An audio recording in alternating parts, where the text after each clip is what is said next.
Hi, I'm Connie Melzer and I'm a student at Colorado Mesa University, and today I will be explaining to you a lesson that I planned using a book called Picture Perfect Science. They have some great activities. I'm going to try and gear this towards a 4th grade class because that's what I'm in. The chapter we are dealing with is chapter 9. It's called Harnessing the Wind, and we are looking at earth sciences. The standard is ESS 3, and it talks about earth and human activity and natural resources. So the students should be able to explain and analyze wind energies particularly, and to understand how resources can be renewable and non-renewable. Also to find solutions to problems, and by doing experiments, repeating to see if students are learning while they're working and communicating with classmates.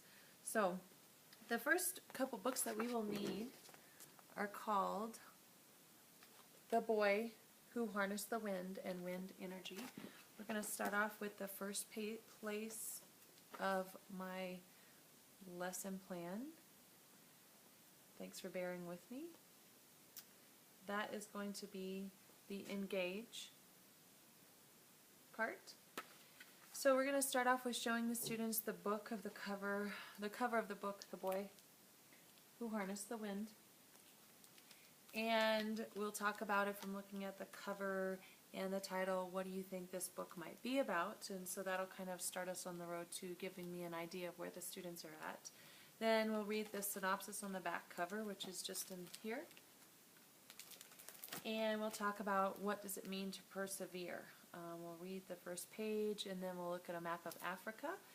And I also have found on that book a great documentary, and I listed that in my lesson plan. Gives students just an idea of the person that wrote the book and where his ideas came from.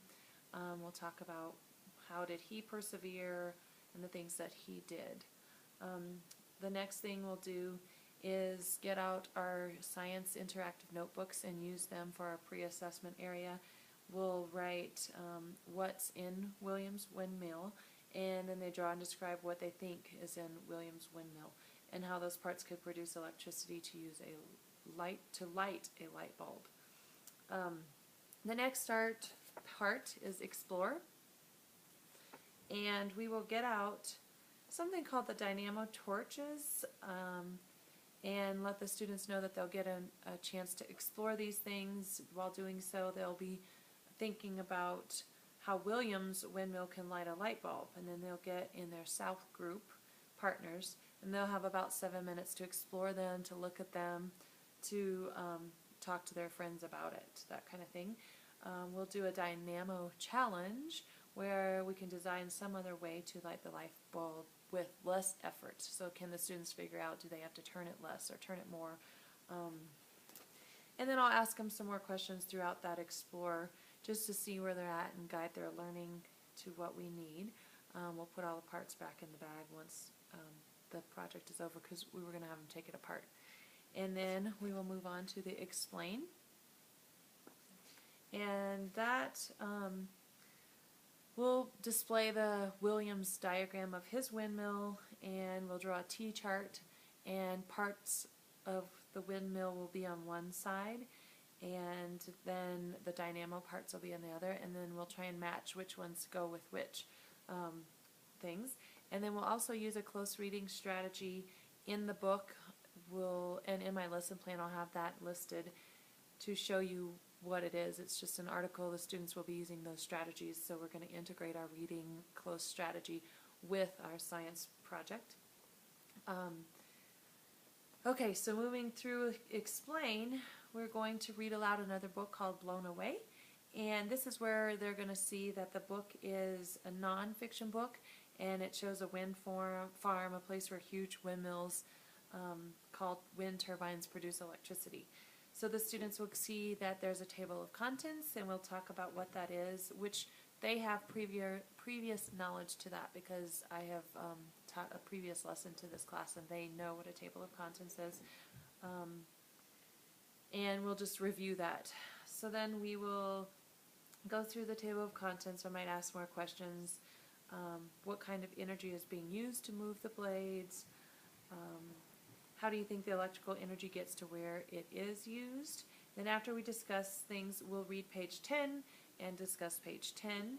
They will be able to use the paper that we started with to see if they were correct. And then we're going to be learning words like energy of motion, electrical energy, transform, and transfer. And then we'll move on to the elaborate phase. And this is where we're going to ask questions like, what do you think the advantages of using wind energy is? We'll talk to students and tell them the importance of us all being citizens of this planet, Earth, and that there are both advantages and disadvantages to all types of energy. And all materials, energy, and fuels that humans use come from nature. And their use affects humans and the environment at the same time. And then we'll talk some more, ask questions. Maybe can you recall from the article you read? That was the close reading strategy article, where most of the electricity is used in the United States. Where does that come from? And then we'll read pages 4 and 20 in Wind Energy Blown Away and explain that answer to that question. Then I found a great video on Brain Pop. It's a website that I love to use. The kids love it. It's a robot that kind of talks and asks questions and things, and they get to see it in a fun way, something different than the teacher. So that would be a great strategy and I would probably play that then. And then after that, we would discuss, there's a little quiz at the end, so we could do that. And then we'll move on to discussing maybe what are the disadvantages of wind energy. And we'll look and read page 18 of our wind energy book and talk about, would you want to live near a wind farm? Would you mind having those turbines or things in your backyard? Those kinds of things. And then we'll go into the evaluate stage. And we're going to remind students that it's important to understand that there are advantages and disadvantages to energy resources.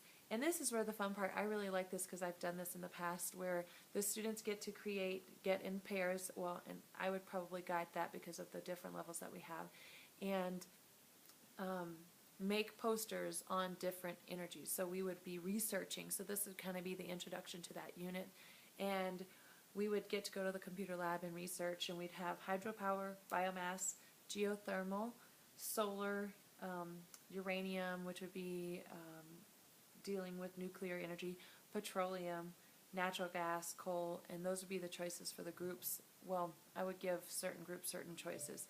And then we would create a poster, and then we would ask the parents and other teachers or staff or classrooms to come in and observe and look at those, and they would get a little card that's got a rubric on it, so the peers would be judging them and giving them feedback from them.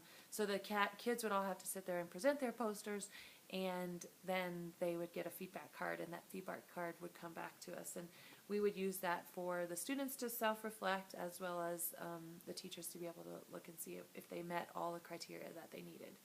So I know that was a quick rundown. It's a great lesson that I enjoyed actually a ton.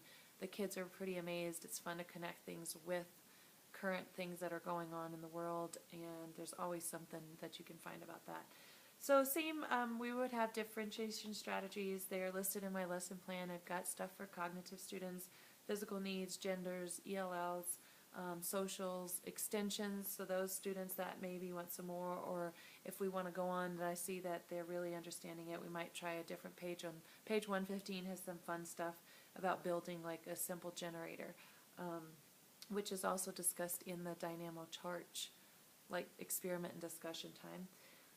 Accommodations, I would use additional time for students that needed it, maybe use a computer or other device of communications, balanced grouping, note-taking, so we would have all different types of things for all the different learners in the class.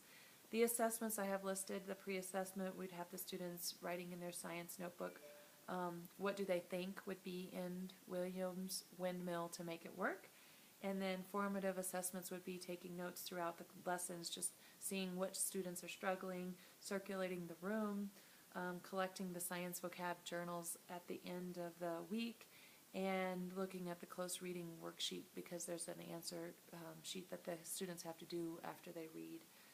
And the summative we would do would be the last writing piece, and the resource posters, that would be kind of my post-assessment and summative assessments to see, you know, what the students did and how they fared.